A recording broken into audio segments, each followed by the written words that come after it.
Comenzamos ya nuestro cuarto capítulo del programa Ágora. Hablemos de arte y cultura aquí en Abajo la Línea Televisión Comunitaria.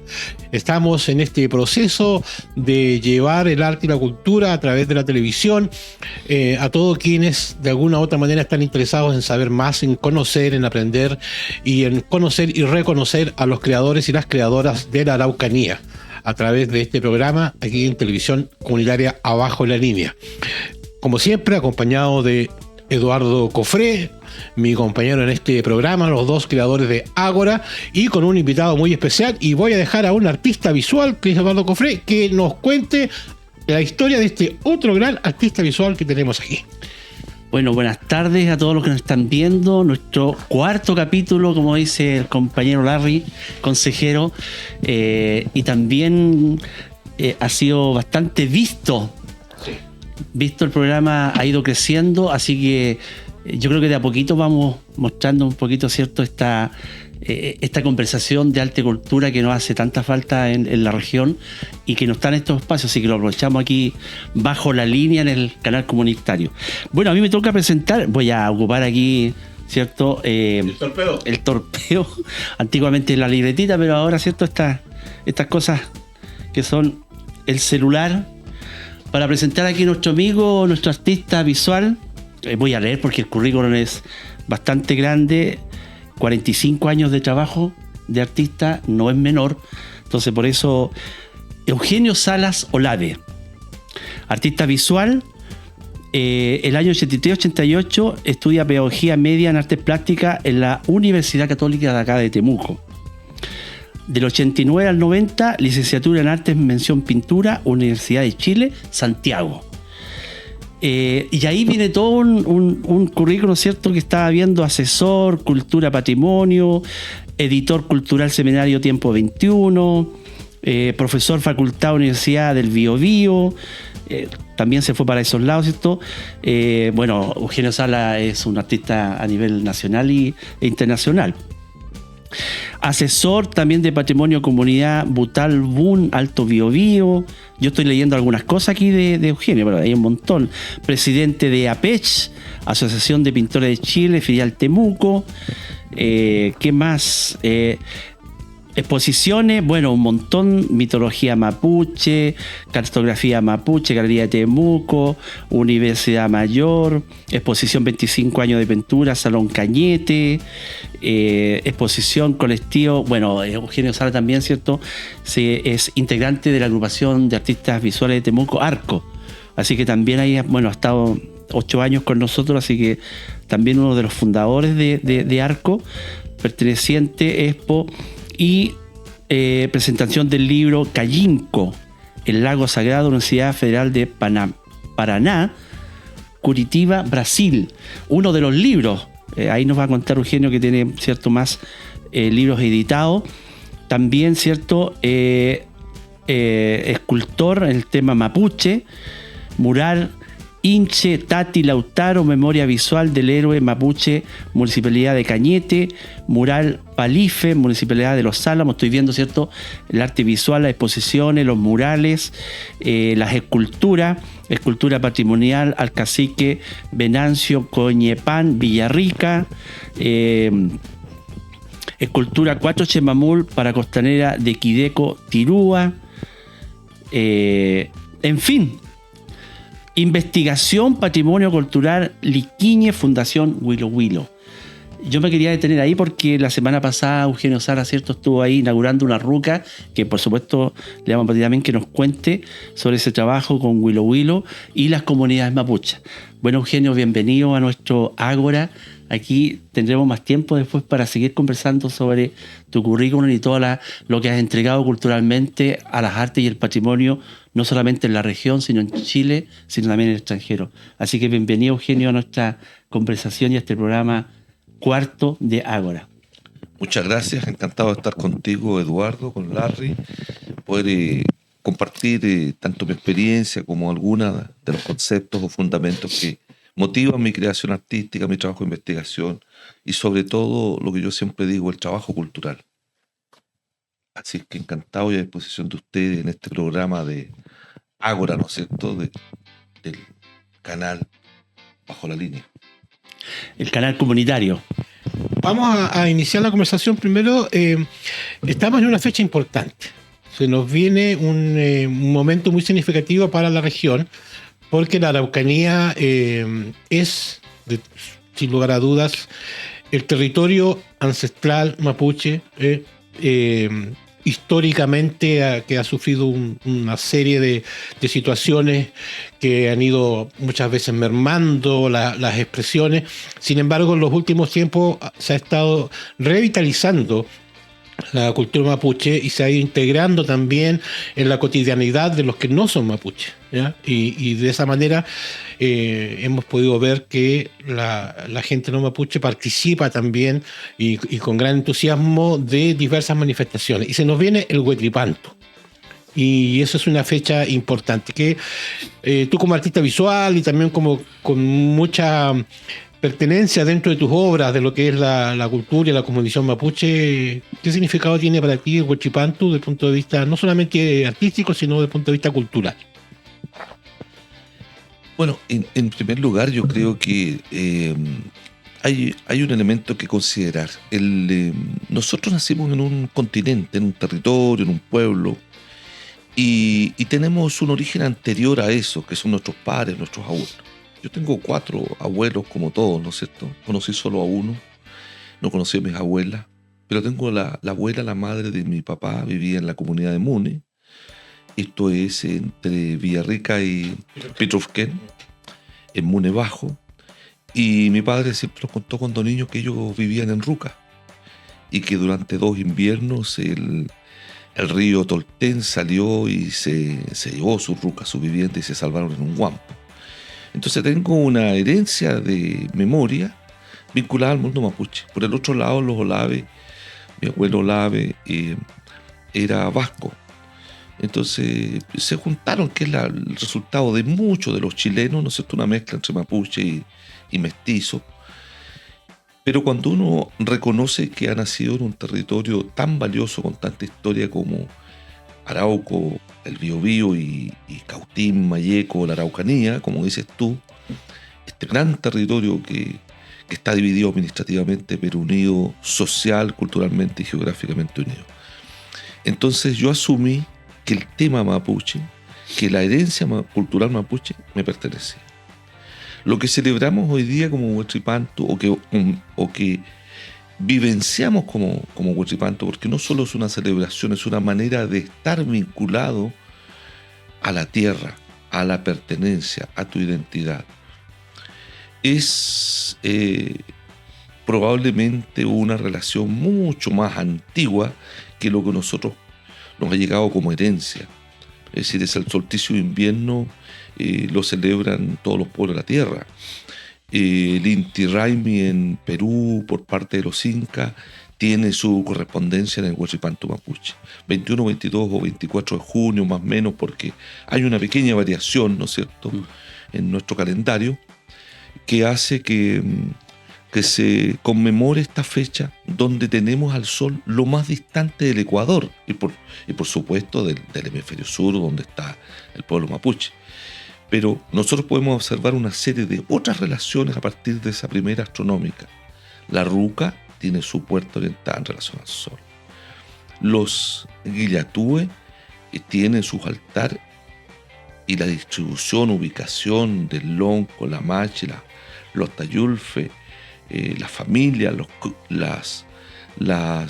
Cuni y las Ramadas están orientadas en media luna o como una U en relación al sol. Es decir, hay una serie de elementos tanto en la ritualidad como en la vida cotidiana que vinculan al hombre, a la mujer, la familia con el Tripahuento, el lugar donde sale el sol. Y particularmente en esta fecha se juntan todos esos elementos, tanto de la cosmovisión, del mito y del rito, y de la cotidianidad, para hacer ver que el hombre, la mujer, el niño, la niña, la familia en general, el ser mapuche es una pertenencia terrena, pero también cósmica. Por lo tanto, es extraordinario poder verlo, ¿no es cierto?, poder vivenciarlo De la cintura hacia abajo somos terreno, de la cintura hacia arriba somos del cosmos, de la tierra de arriba, del Huenumapu. Bueno, en el Huachipanto estas cosas se pueden vivenciar porque los regalos más importantes se hacen, las fajas, trarigüe, los cinturones, las quescas, se regalaban antiguamente en esa fecha para que el hombre y la mujer supieran, mira, hay una parte que es regida por la Mapu, por el Nagmapu, por el Pinchemapu, por la tierra de abajo, pero hay otra parte que está en el mundo de arriba. Entonces es extraordinario. Huachipanto es la oportunidad para encontrarnos con esa universalidad de la pertenencia que tenemos, con la identidad hacia la familia, pero una identidad con el cosmos. Oye, Eugenio, yo estaba, bueno, tú sabes que ahora las redes sociales ayudan bastante a este tema de ir conociendo un poco el Huichipanto. Nosotros aquí en la región, ¿cierto? Yo creo que ahora en estos tiempos ha sido como un poco más masivo y se ha incorporado a las comunidades no tradicionales el Huichipanto a celebrarlo. Yo sé que desde el 21 hasta el 24 es más o menos la fecha que no es un día exacto.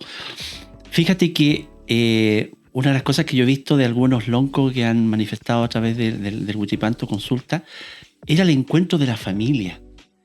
Antiguamente era como más íntimo. Se juntaban, estaban los cuentos, los epeu, la conversación, era el tiempo de bañarse en el río, de la nueva vida, todo lo que había quedado atrás, ¿cierto? Quedaba ahí. Y fíjate que eso más o menos, ¿cierto? Era el Huichipanto. Ahora, por supuesto, que se ha ido más masivo. Se invitan a comunidades, se invita a gente, se invita a los peñes. Y sobre todo me llama la atención que la Iglesia Católica, en las comunidades de acá de Temuco, también celebran el Huichipanto. Mira, yo estoy invitado el día 28, sábado, a un Huichipanto que se hace aquí en Santa Teresa, una comunidad que está acá abajo en la pared. El año pasado igual me invitaron. Entonces, eso igual, ¿qué piensas tú que se haya masificado, que estamos todos participando? Porque según el lonco antes era más íntimo esta ceremonia del Huichipanto.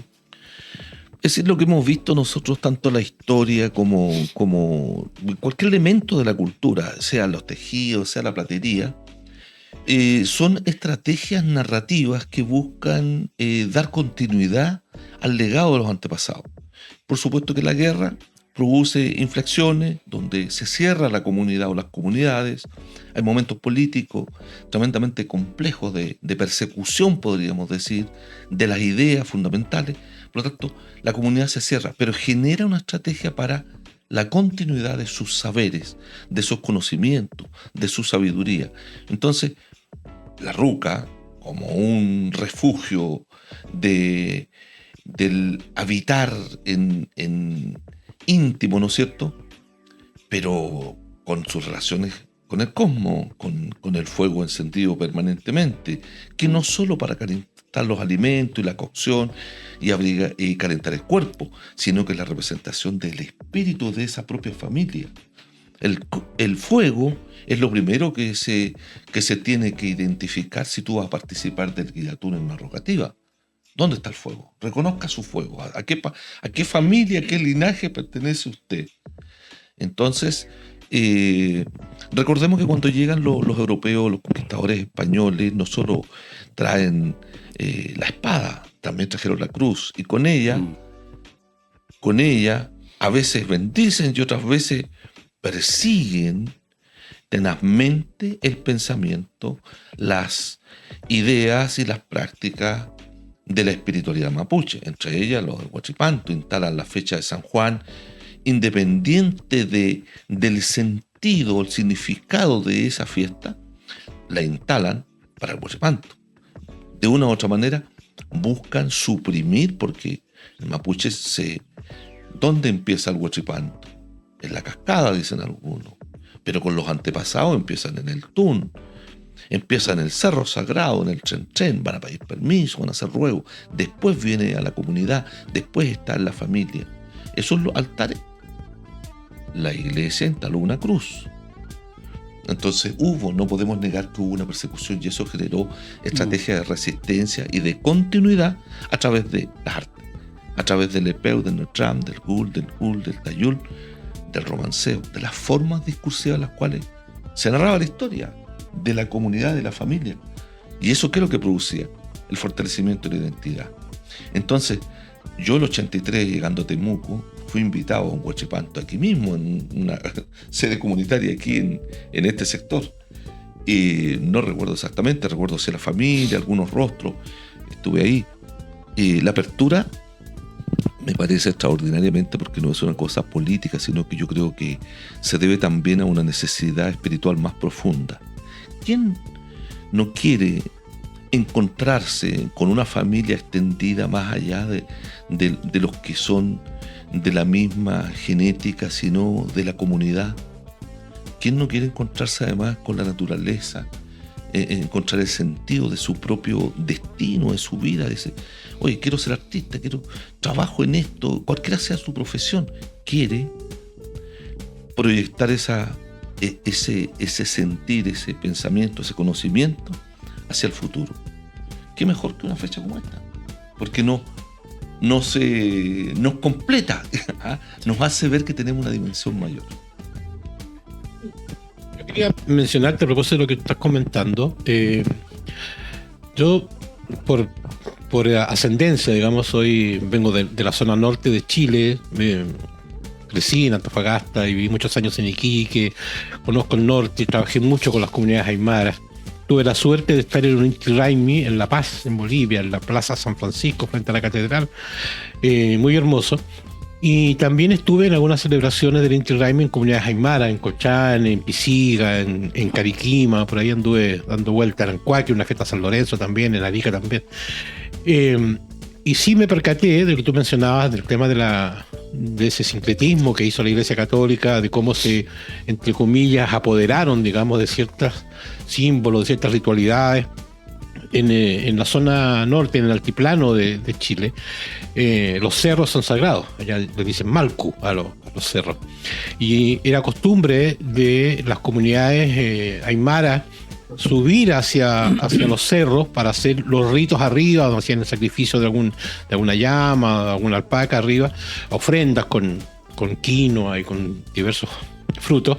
Y después la iglesia, cuando toma posesión, digamos, de esos territorios, coloca los altares en la cima de los cerros.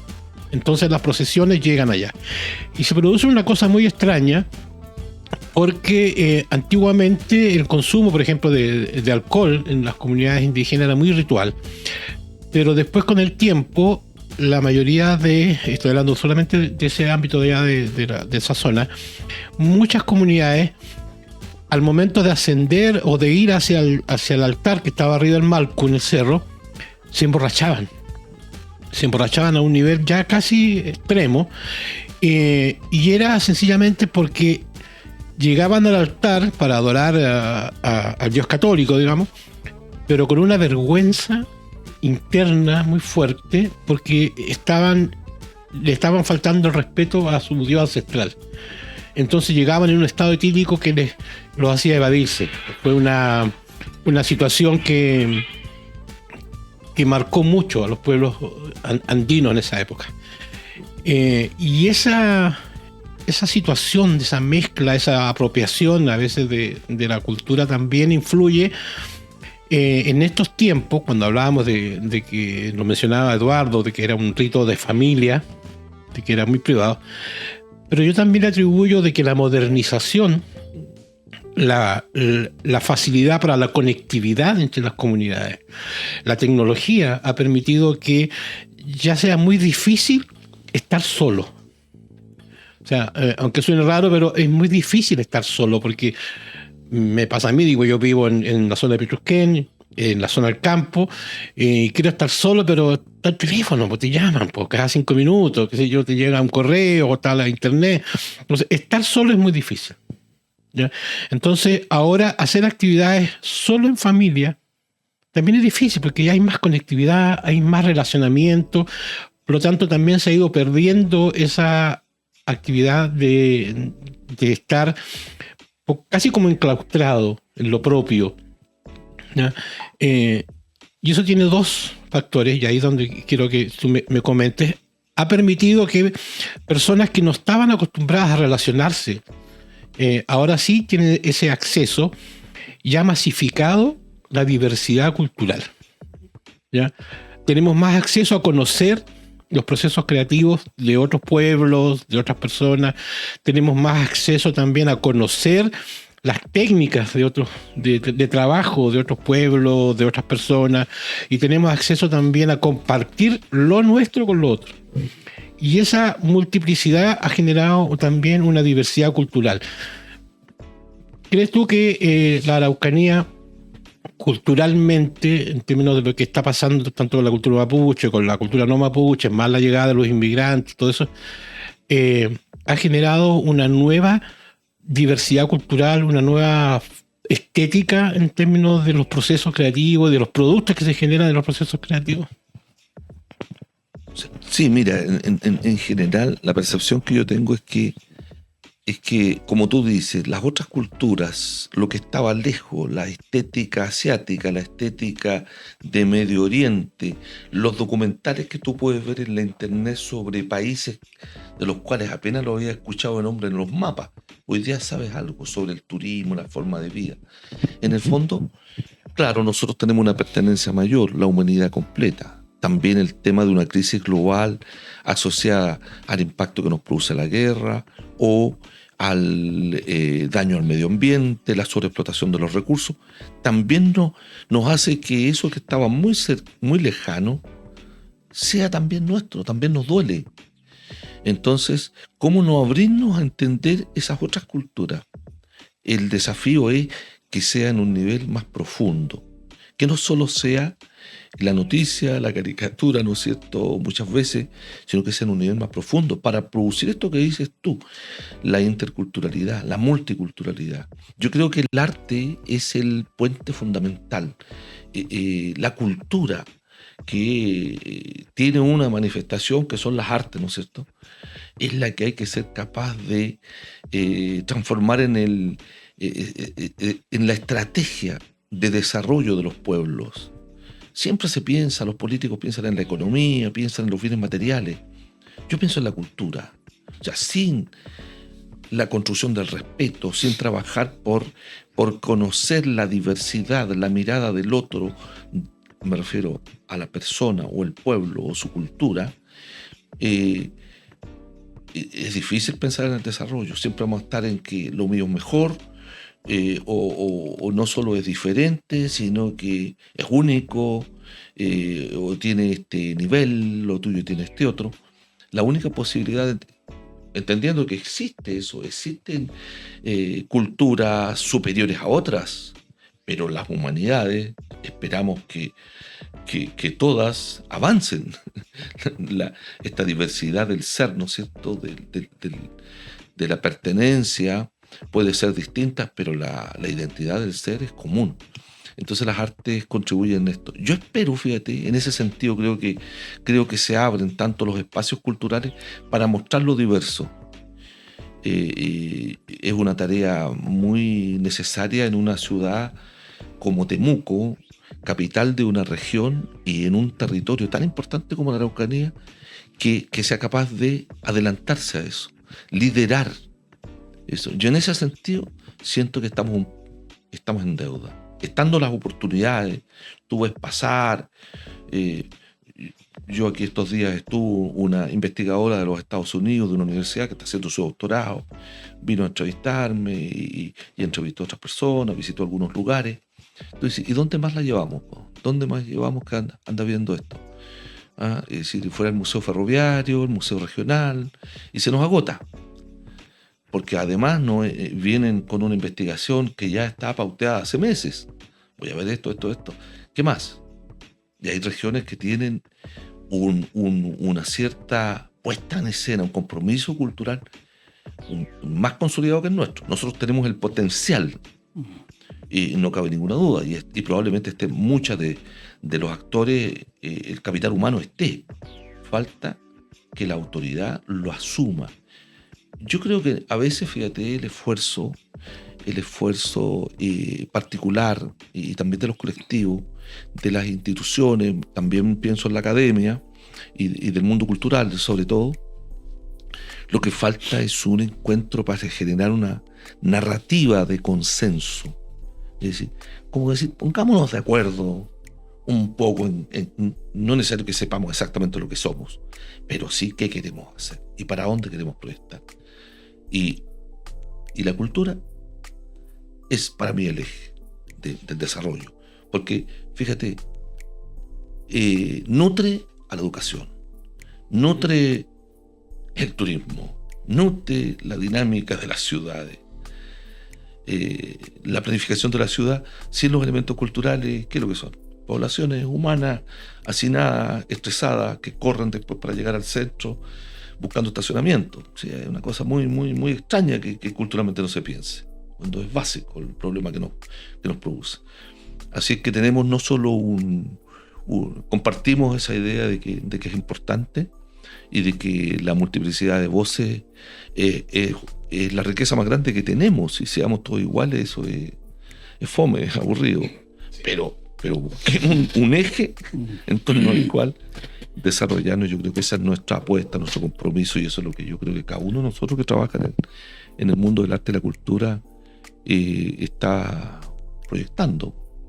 Oye, Eugenio, yo pensando en lo que tú dices, también lo que decía Larry, yo siempre he sentido que el Huiripantu todos los años en este tiempo hace que nos encontremos.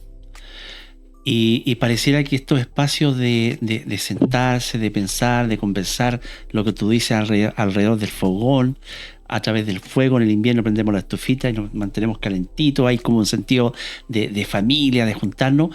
Yo creo que el Huiripantu tiene esa, por lo menos a esta altura del siglo XXI, que se mantiene, que tú dices los ancestros y todo, se mantiene en el siglo XXI a pesar de todas estas tecnologías, lo sencillo, la ruca, el fuego, la comida. Tú sabes que la alimentación para la familia es muy importante, el reunirse. Antes conversábamos, ¿cierto?, que había desayuno, almuerzo, entrada, postre fuerte, 11 y cena. O sea, ¿me entiendes? Ahora ni siquiera nos sentamos a la mesa a comer en familia. Yo creo que estos momentos son para reflexionar. Según tu experiencia, Eugenio, tú has sido un referente como artista visual y escultor de este pueblo mapuche que tiene tanto que entregarnos y todavía mucho más, porque yo creo que ni siquiera el lenguaje, el idioma lo entendemos o lo hablamos. Entonces hay muchas cosas que el pueblo mapuche todavía no tiene que entregar en la región, porque tú dices la región, y es importante lo que tenemos. Todos los de afuera miran nuestra región hermosa, importante, culturalmente, y nosotros, bueno, tú lo sabes, colectivamente, culturalmente, buscamos esos espacios que tú dices, a través de agruparnos, no en soledad, porque en solitario no hacemos nada. Según tu experiencia, ¿sigue esta comunidad? Porque tú has caminado harto, Huilo, las comunidades, has investigado, yo te he visto incluso en reportajes participando de Huiripantu, hasta con Paul London en tierra adentro.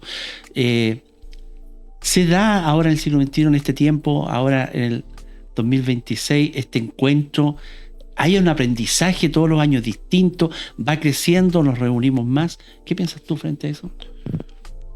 Bueno, como dices tú, son años ya en esto. Yo he estado a ver, cuando niño, una de las pruebas que se hacía para San Juan, una de las actividades que se hacía, eran las pruebas de San Juan. La de la papa, la de un papel doblado con tinta, la de ir a conversar y fuertemente con un árbol que daba flores pero no daba frutos, incluso ir con una huasca. Yo era niño, me dijeron, vaya a hacer esto.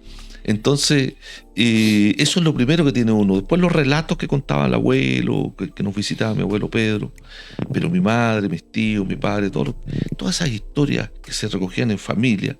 La gente se juntaba para contar. No teníamos televisión en la primera parte de la infancia, entonces no. La conversación era, y algunas escuchas de radio, eran nuestro contacto con el mundo. ¿Ah?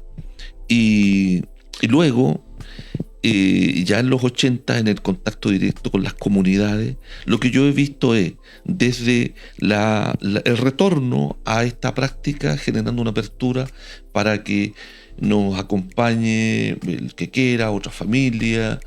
Entonces, que ha ido creciendo con el tiempo. Se invitan entre otras comunidades Pero también he visto ciertas normas. Por ejemplo, que un lavquenche no debiera viajar a la cordillera Pehuenche para un Huachipato. Yo no puedo decir por qué. Probablemente porque antes la conectividad era muy difícil, porque también cae la nieve, puedes quedar aislado, y porque tú debes celebrar esta ocasión en donde está tu tugún, donde está tu historia, tu memoria, tu territorio. Y esas normas son fundamentales porque la comunidad, el LOF, el Ayarrehue, 9 comunidades unidas, y estas unidas con el resto de los Ayarrehue van conformando lo que se llama el Butalmapu, Lavquenche, Pehuenche, Naxche, Huenteche. Es decir, hay unidades territoriales.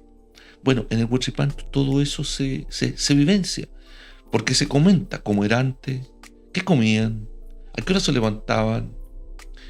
También participé de los baños rituales, esperando el día previo y a las 3, 4 de la mañana ir a bañarse. Y en alguna comunidad lo hicimos, en Ericura, con el nonco Miguel de Viqueo, su familia y mucha gente en torno a la ruca. Y después poder observar cómo el lonco hace una rogativa ahí en el Chalico Caleu, ¿no es cierto? Una rogativa por el agua, por el sol, por la vida, porque la comunidad, sin el sol, sin el agua, sin la tierra, sin el aire, no hay posibilidad de vivir, no hay posibilidad de decir esto somos, esta es nuestra historia.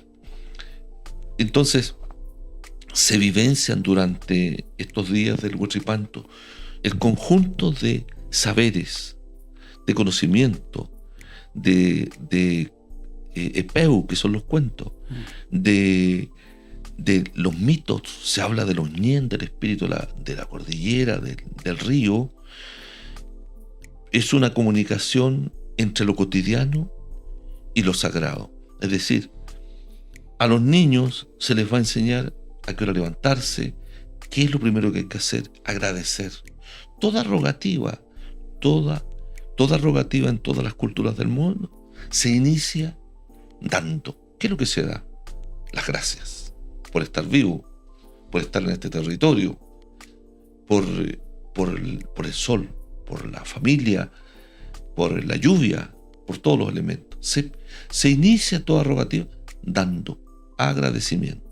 Luego viene el petitorio. ¿Qué esperamos para este año? ¿Ah? ¿Qué esperamos en este Huachipanto nosotros? Este es un año frío, un año con poca lluvia.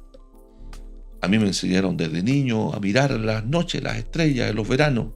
Cuando las estrellas se ven con nubes blancas alrededor, va a haber un año muy frío.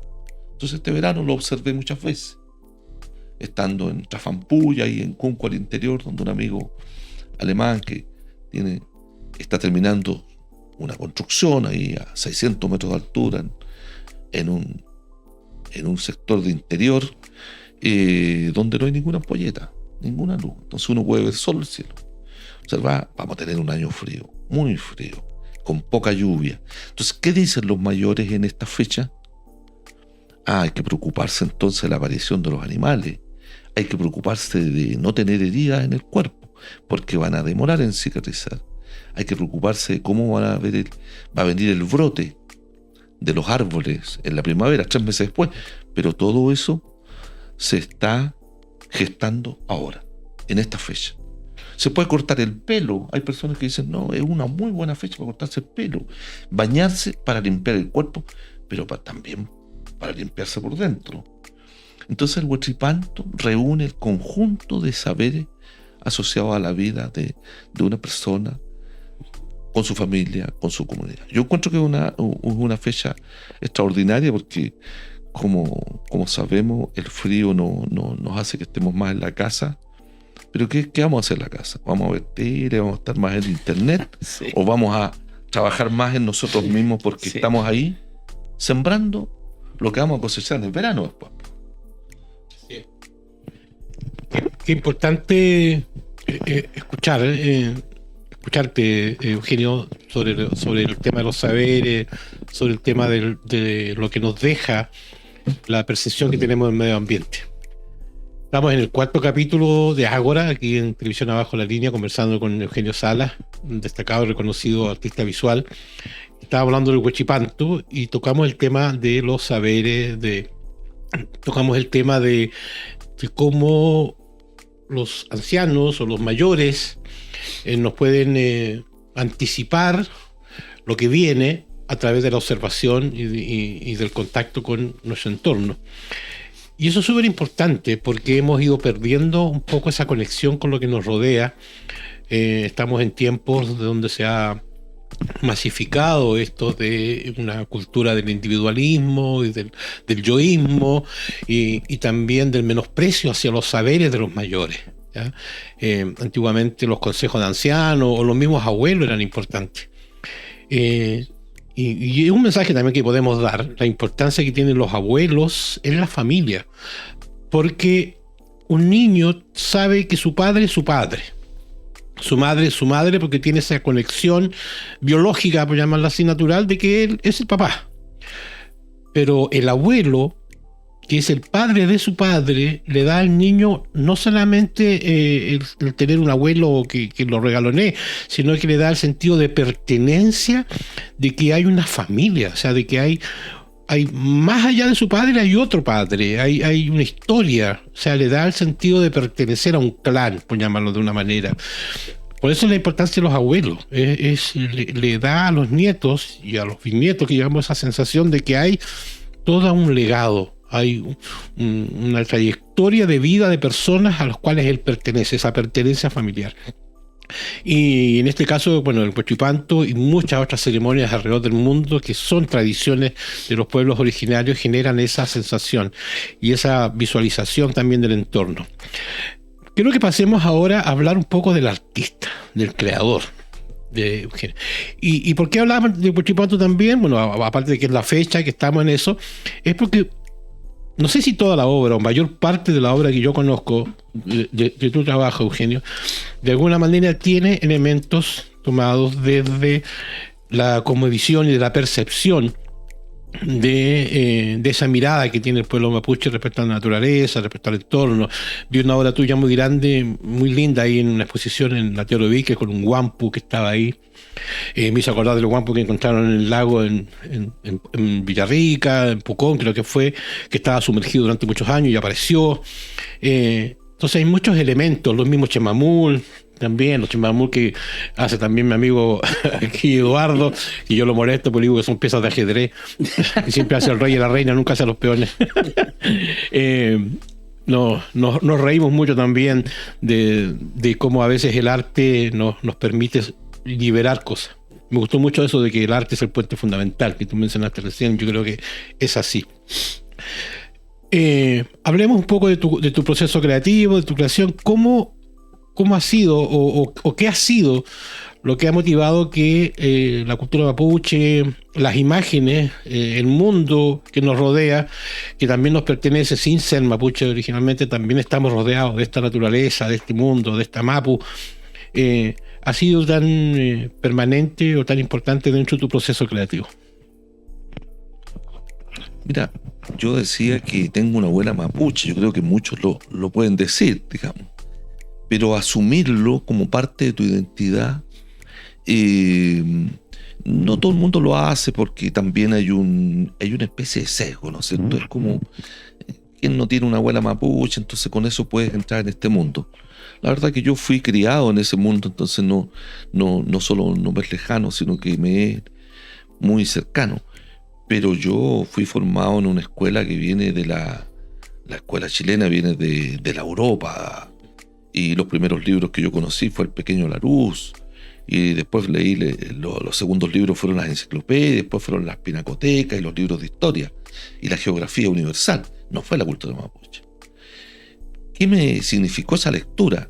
La apertura al mundo. Los egipcios construyeron pirámides.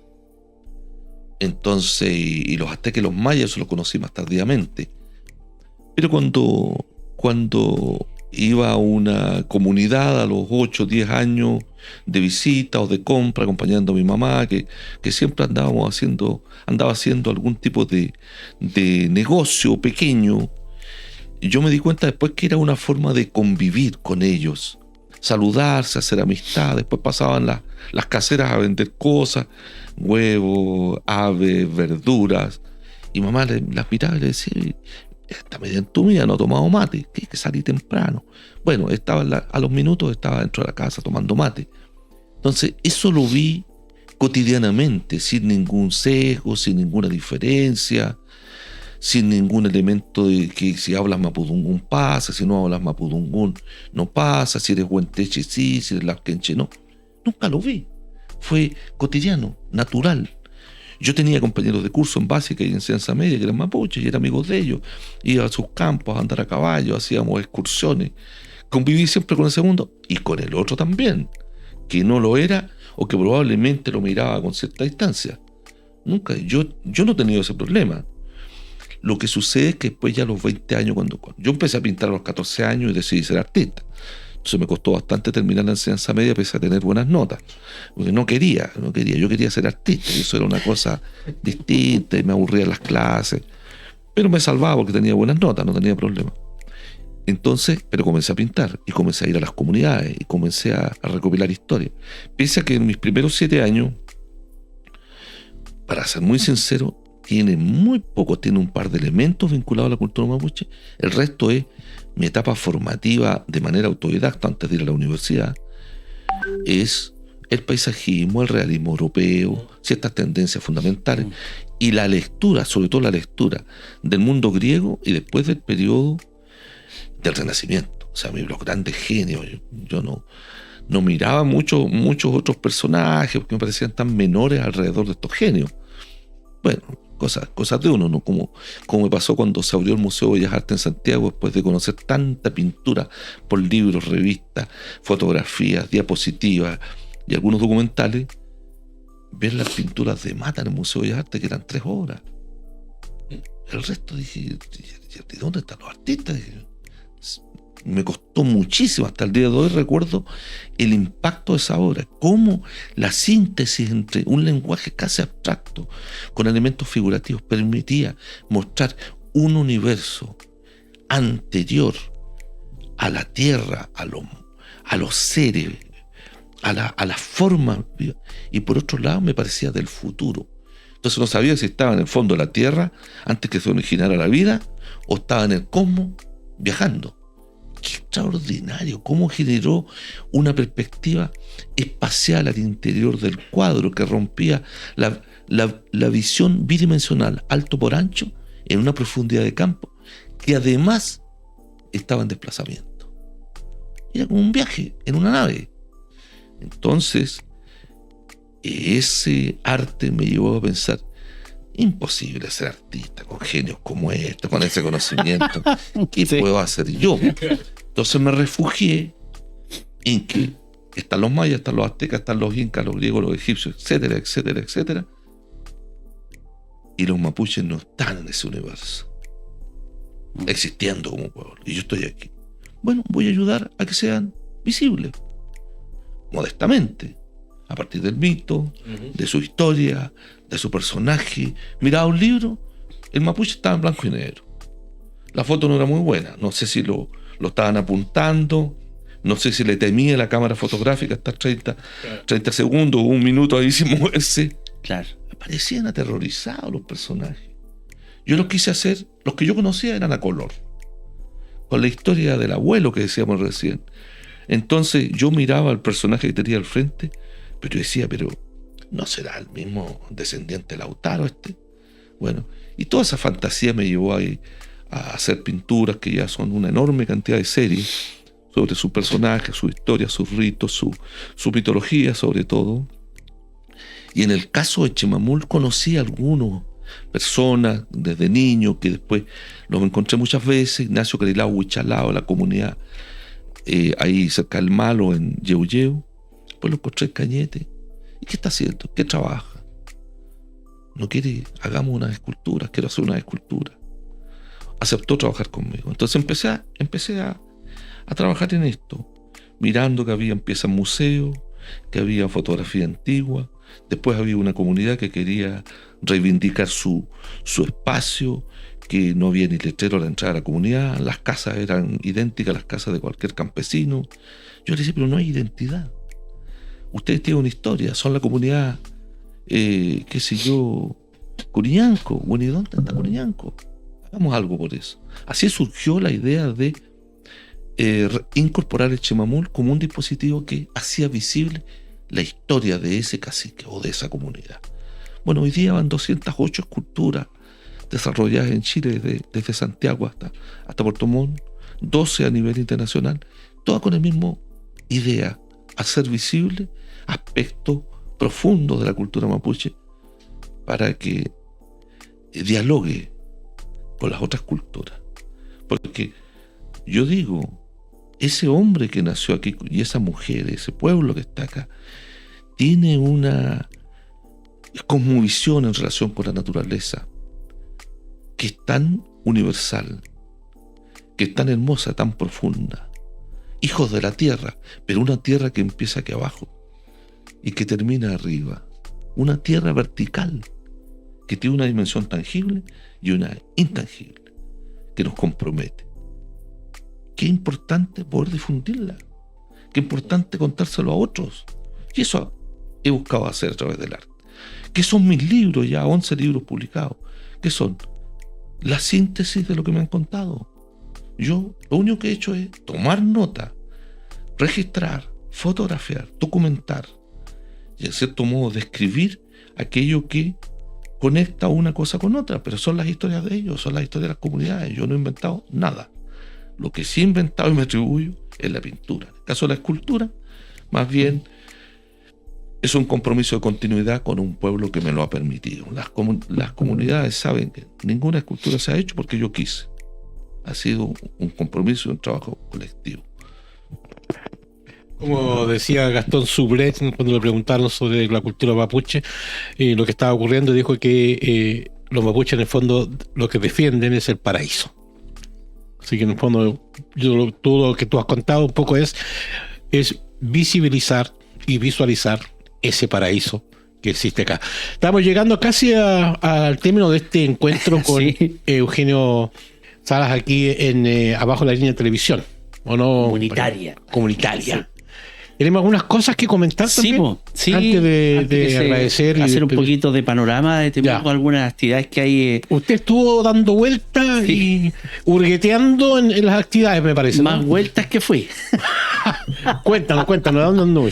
Pero mira, me atreví y fui el día sábado a ver el lanzamiento de su nuevo disco del Colelo, Identidad Mapuche. Ahí estuvimos en el museo.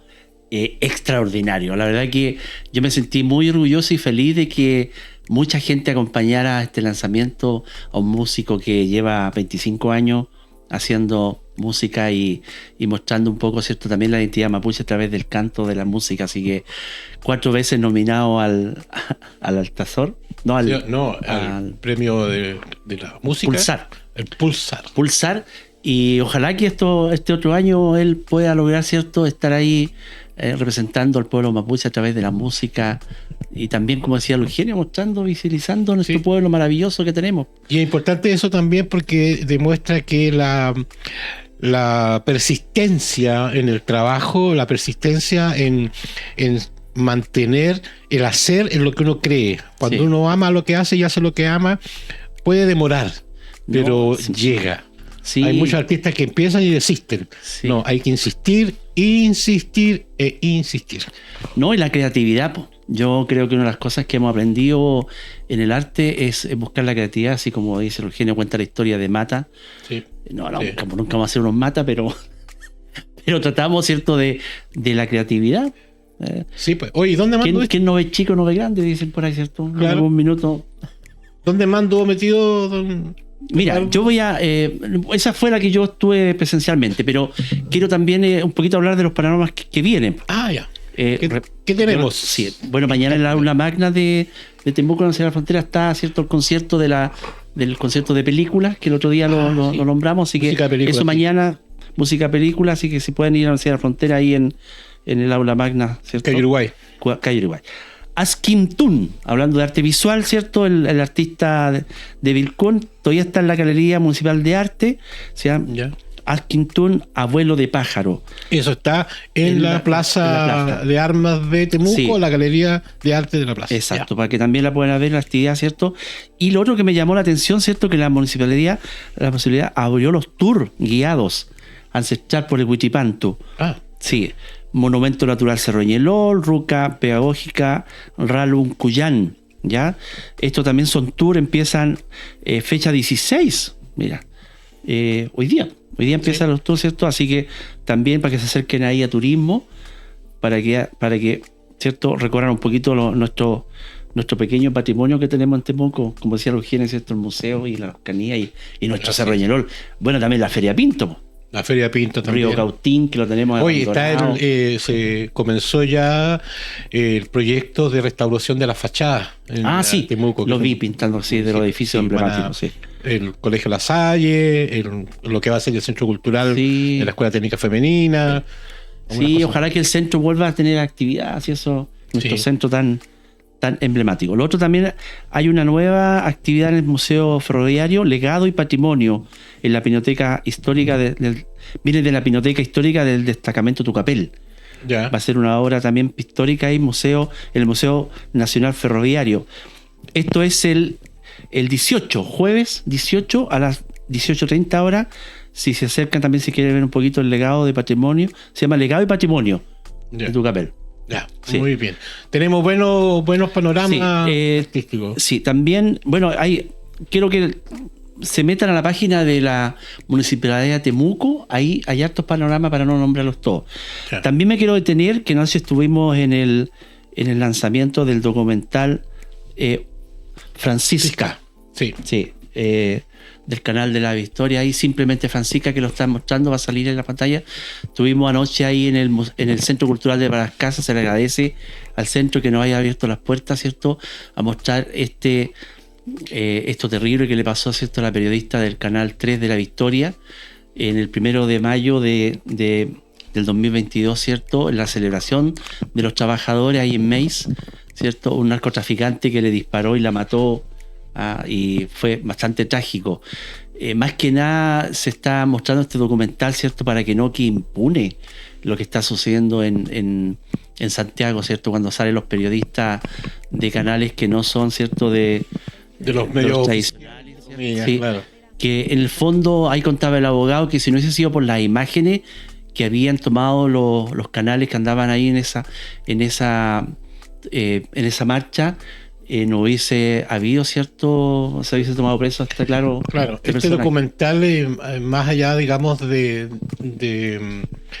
mostrar, digamos, los terribles hechos que terminaron, digamos, con el fallecimiento de esta periodista del Canal 3 de la Televisión Comunitaria de la Victoria, Señal 3, independientemente de que el autor, digamos, del crimen está detenido, está preso y fue procesado, muestra también lo débil que está nuestra legislación, nuestra sociedad y nuestro Estado respecto a cómo funcionan las instituciones que están a cargo, digamos, de velar justamente por la ley por un lado y por la seguridad de la ciudadanía.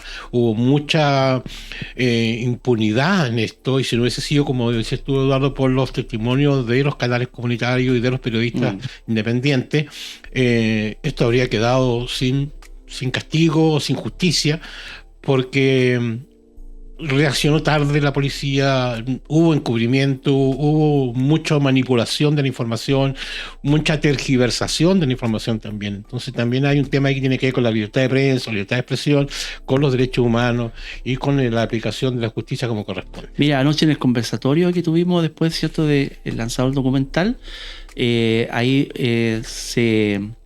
alguien tuvo la idea y se manifestó públicamente, ¿cierto?, de crear una ley Francisca que proteja, ¿cierto?, a los periodistas que andan haciendo estos reportajes y acompañando estas marchas y tener un protocolo, así como las leyes que han salido, ¿cierto? También, ¿cierto?, salga la ley Francisca para que proteja, porque los medios de comunicación, ¿cierto?, que están no formalmente, por decirlo así, entregan mucho más que el resto de información que es real, ¿eh? Sí, bueno, nosotros No se nos aquí- miente tanto. Aquí desde Abajo la Línea Televisión Comunitaria los invitamos a todos ustedes, queridos amigos que están ahí viendo estos programas, a informarse a través de los medios alternativos, ya, a través de los medios de comunicación que no están de alguna manera siendo parte de esta maquinaria de intereses económicos y también intereses de poder que muchas veces manejan la información. Hay tres cosas que uno tiene que tener en cuenta cuando lee una información. La información tiene el primero lo explícito, es decir, lo que informa, lo que dice. Después está lo implícito, que es lo que quiere decir con lo que dice. Y después está el análisis, que es lo que uno toma de eso, de lo que están diciendo, de lo que quieren decir y cómo uno lo procesa y lo interpreta. Hay mucha gente que solamente se queda con lo que dice. Ya lee un titular y se queda con ese titular, pero no busca viendo qué es lo que quiere decir con eso. ¿Ya? El caso más claro aquí en la Araucanía, que a mí me molesta mucho en lo personal, es cuando, por ejemplo, una persona comete un delito, dicen, no sé, pues, hombre robó en tal parte. Pero cuando esa persona pertenece a una comunidad, por ejemplo, dicen comunero mapuche robó en tal parte. O sea, ya inmediatamente están estigmatizando El apellido. a una persona. ¿Ya? O cuando dicen el sobrino de tal persona fue detenido en. Y vinculan a la persona con el delito. O sea, esa forma de manipular la información es muy complicada.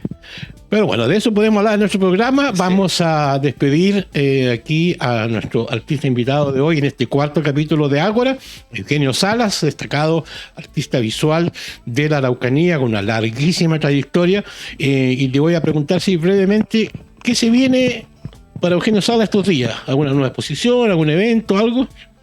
Bueno, estoy en proceso más entusiasmado que nunca en un proyecto que es terminar el libro Liquiñi, que es una investigación de 4 años sobre las formas de vida, la cultura, la historia, la memoria y las prácticas tradicionales. Es un libro que va a apoyar el turismo de esa zona, fundamentado en esa investigación. Ese libro está en etapa de diseño, así que ahí estamos, vamos a tener resultados yo creo que en noviembre del libro y será presentado en diciembre. Ese es un libro con Fundación Huilo Huilo, con quien trabajo hace más de 20 años. Y por otro lado estoy en la etapa más crítica de un proyecto Fondar, que es la producción de una serie de obras sobre los Cuel. Esta narrativa estética construida con tierra, ¿no es cierto?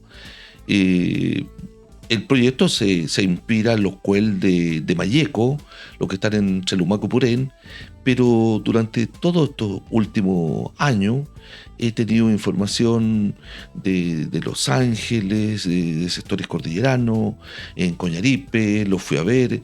Así que hay un registro mucho más amplio que lo fundamente, permite entender que los Cuel, estos montículos, ¿no es cierto?, de tierra que tienen 1000 años de manufactura colectiva y que son la expresión de una cultura mapuche anterior a la que conocemos nosotros en su relato y tradición actual.